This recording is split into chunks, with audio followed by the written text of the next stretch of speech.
Je m'appelle Elena Martins, j'ai 49 ans et je suis femme au foyer depuis plus de 20 ans. Je suis mariée à Roberto et nous avons 3 merveilleux enfants. Ce que je vais vous raconter n'est pas seulement un témoignage de vie, c'est une révélation qui a bouleversé tout ce que je croyais savoir sur la prière, la foi et le monde spirituel. Si vous m'écoutez jusqu'au bout, je suis sûre que votre vie ne sera plus jamais la même.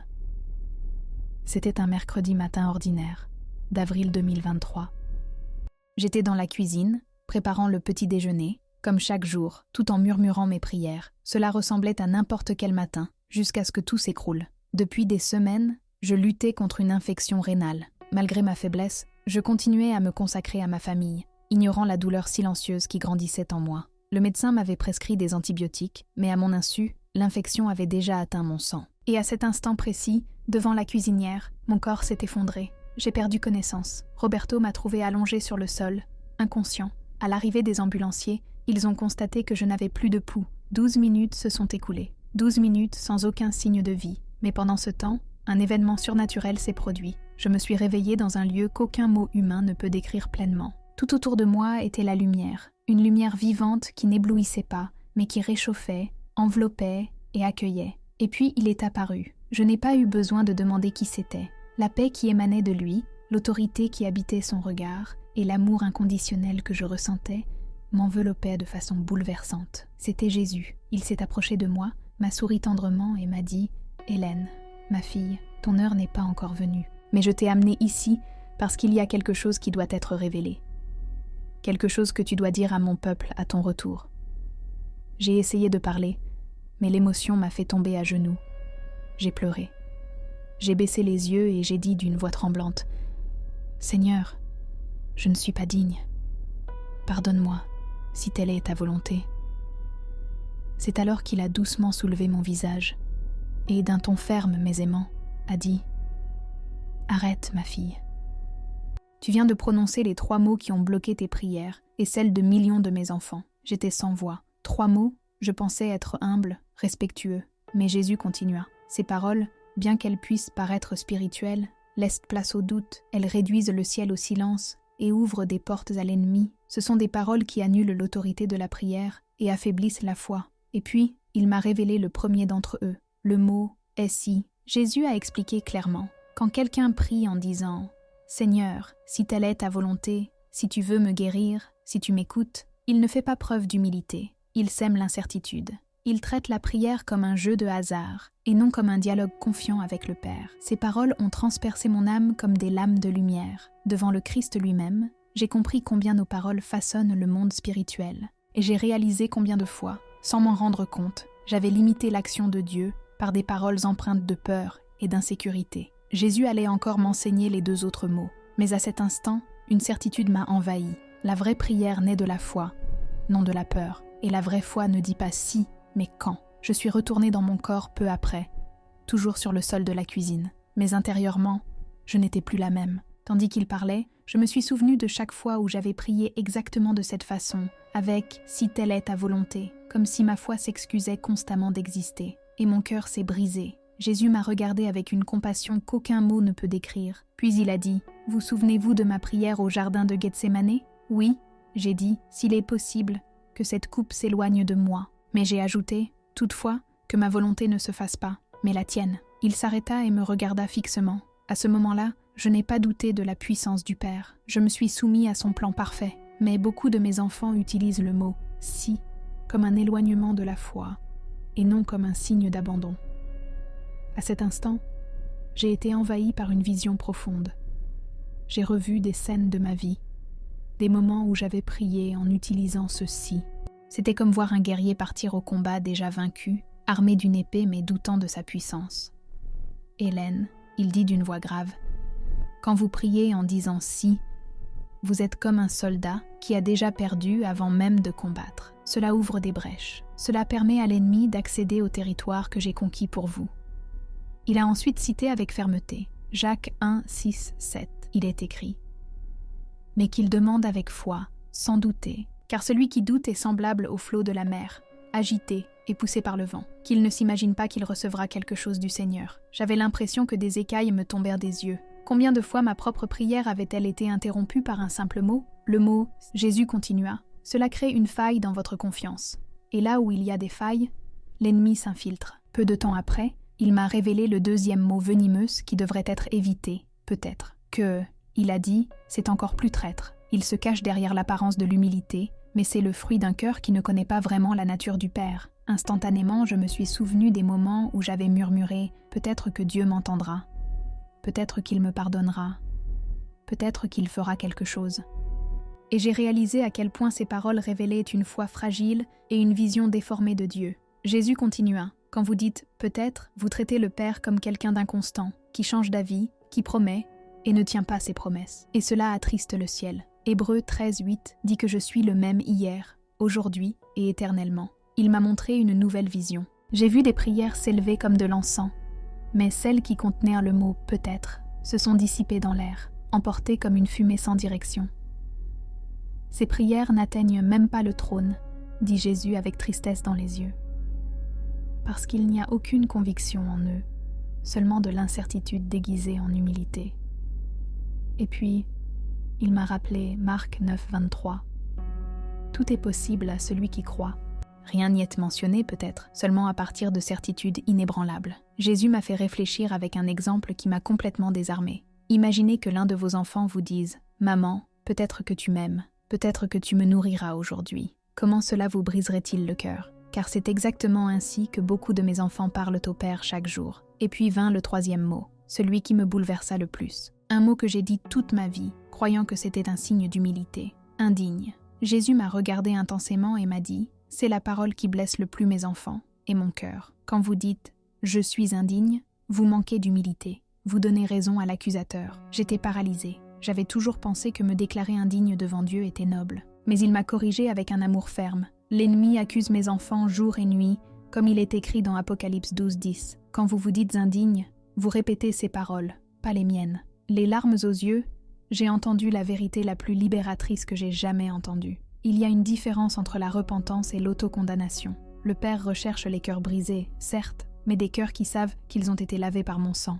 Romains 8:1 résonnait dans mon esprit. Il n'y a donc maintenant aucune condamnation pour ceux qui sont en Jésus-Christ. À ce moment-là, j'ai réalisé, rejeter la condamnation n'est pas de l'orgueil, c'est de la foi. Et c'est là, devant le Christ lui-même, que mon âme a compris ce que signifie prier avec autorité, sans doute, sans peur, sans m'annuler. Quand tu dis que tu n'es pas digne, Jésus continua d'une voix douce mais ferme. En pratique, cela revient à dire que mon sacrifice sur la croix n'a pas suffi à la rendre digne. Ces mots me frappèrent comme un coup de tonnerre silencieux. Jésus me montra alors la croix, non pas une image symbolique, mais la scène vivante de ce qui s'y était réellement passé. J'y vis la douleur, le sang, l'amour, et aussi la victoire que je n'avais jamais pleinement comprise auparavant. Hélène, il dit tendrement, Hébreux 10:10 déclare que vous avez été sanctifiés par l'offrande de mon corps, une fois pour toutes. Vous avez peut-être failli, vous vous êtes peut-être senti brisé, mais si vous êtes en moi, vous n'êtes plus indigne. Vous êtes une fille bien-aimée, une héritière de Dieu, une citoyenne du ciel. À cet instant,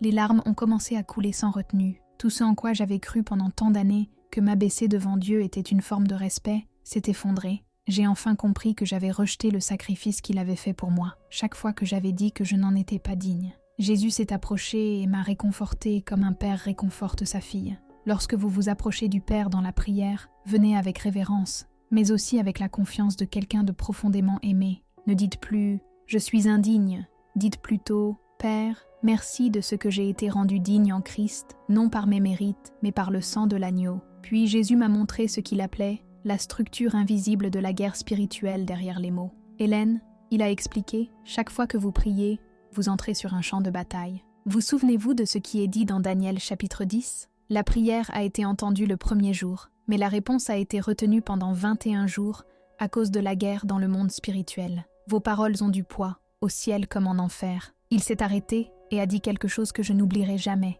L'ennemi ne veut pas vous empêcher de prier. Il veut que vous priez de manière inefficace. Et les mots « si »,« peut-être » et « je n'en suis pas digne » sont ses armes favorites, car ils sabotent votre foi dès votre bouche.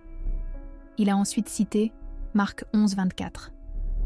Tout ce que vous demanderez en priant, croyez que vous l'avez reçu, et vous le verrez s'accomplir. Voilà le secret, Helena. Une foi absolue, pas une foi partielle, pas une foi mêlée de doutes, de peur et de paroles qui affaiblissent ton esprit. C'est alors que Jésus a commencé à m'enseigner comment prier efficacement, d'une manière alignée avec le ciel. Au lieu de « Seigneur, si tu veux me guérir », dire « Seigneur, je reçois la guérison qui a déjà été obtenue par tes blessures ». Au lieu de « Peut-être que Dieu me libérera », déclarer « Seigneur, je prends possession de la liberté que ton sang m'a déjà garantie ». Au lieu de « Je suis indigne », affirmer « Je m'approche avec assurance de ton trône, car le Christ m'en a rendu digne ». Jésus a ensuite cité 1 Jean 5, 14, 15 « Et ces paroles sont entrées dans mon cœur comme un feu, et voici l'assurance que nous avons auprès de lui. Si nous demandons quelque chose selon sa volonté, il nous écoute. Et si nous savons qu'il nous écoute, nous savons que nous possédons ce que nous lui avons demandé. » Tu vois, Elena, il a dit « C'est la confiance. C'est la foi qui suscite le surnaturel. » Dans cette prière, il n'y a pas de place pour le « si », le « peut-être » ou le « je suis indigne ». Il n'y a que la certitude de l'amour d'un père qui veut répondre. Il m'a ensuite montré Hébreux 4, 16. « Approchons-nous donc avec assurance du trône de la grâce, afin d'obtenir miséricorde et de trouver grâce, pour être secourus dans nos besoins. Avec audace, Elena, sans peur, sans doute, non pas comme une servante servile, mais comme une fille qui sait qui elle est et à qui elle appartient. » Dans les instants suivants, Jésus m'a amené à comprendre la dimension spirituelle de cette révélation. Combien de bénédictions ont été différées ? Il a dit « Pourquoi mes enfants ont-ils prié en doutant ? Combien de miracles ont été retardés parce qu'ils s'adressaient au Père en mendiant et non en enfants ? Combien de victoires ont été perdues parce qu'ils ont neutralisé leur propre prière par 3 paroles destructrices ? Et puis vint la dernière leçon de cette expérience, la différence entre la vraie humilité et la fausse humilité. La véritable humilité, il a expliqué, reconnaît la sainteté du Père et votre totale dépendance à mon égard, mais elle reconnaît aussi ce que j'ai fait pour vous.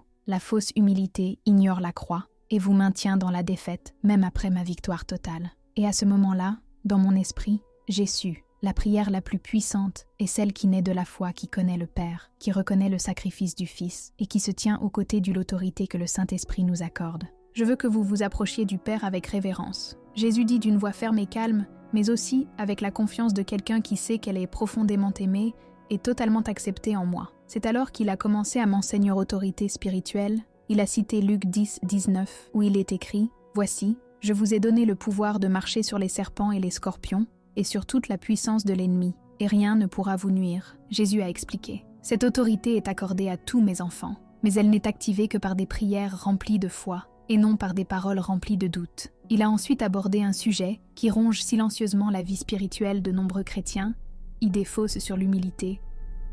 Beaucoup pensent que douter est une forme d'humilité devant Dieu. Il a dit, mais en réalité, cela révèle une incompréhension du caractère du Père. Le Père n'est ni imprévisible ni changeant, et il a cité Nombre 23, 19. Dieu n'est pas un homme pour mentir, ni fils d'un homme pour se repentir. Ce qu'il a promis ne l'accomplira-t-il pas ? Jésus a continué avec quelque chose d'encore plus profond. D'autres croient que se dire indigne témoigne de la révérence.